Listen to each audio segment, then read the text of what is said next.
باادب بانصیب، بے ادب بے نصیب، تفکر، علم و عمل، اخلاق۔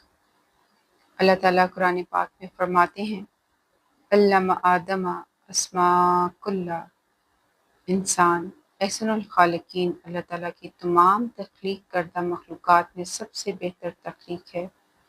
جنت میں اللہ رب العالمین نے جب حضرت آدم علیہ السلام کا پتلا بنایا تو وہاں موجود مخلوقات نے اللہ کے حکم پر آدم علیہ السلام کو سجدہ کیا، سوائے ابلیس کے جو جنات میں سے تھا۔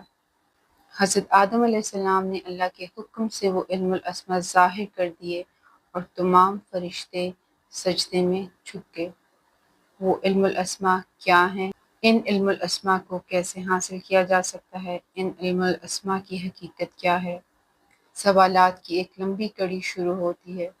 ماہنامہ کلندر شو علم کی جستجو رکھنے والے طلباء و طالبات کو اس روشنی اور فضیلت سے متعارف کروانے میں کوشاں ہے۔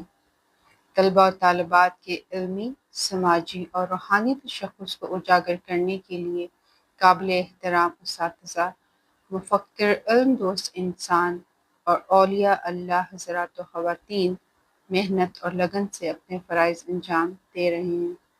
علم کے ساتھ ساتھ بچوں کی تربیت اور کردار سازی پر بھی توجہ دی جاتی ہے۔ ماہنامہ کلندر شو 2013 میں سرپرست اعلیٰ حضور کلندر بابا اولیاء رحمۃ اللہ علیہ اور حضرت خواجہ شمس الدین عظیمی رحمۃ اللہ علیہ کے فیض و تصرف سے منظر عام پر آیا، جس کو بین الاقوامی سطح پر مقبولیت حاصل ہے۔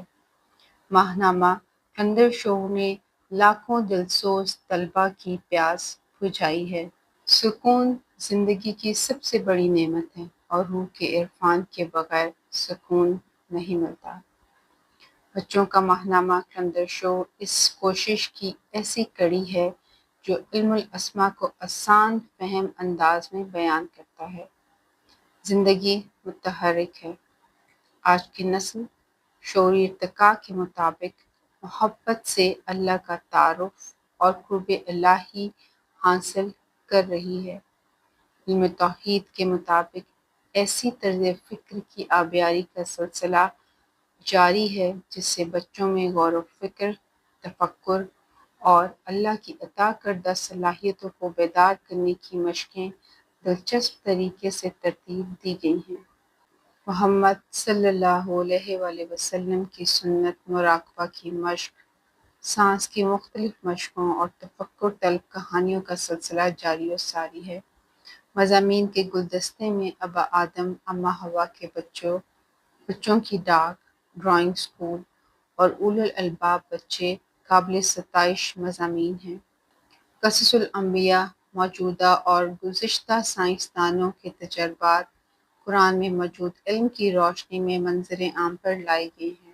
کہانیوں کو بچوں کی ذہنی سکت اور دلچسپی کے مد نظر تحریر کیا گیا ہے۔ یہ کہانیاں حیوان، آدمی اور انسان کے فرق کو واضح کرتی ہیں۔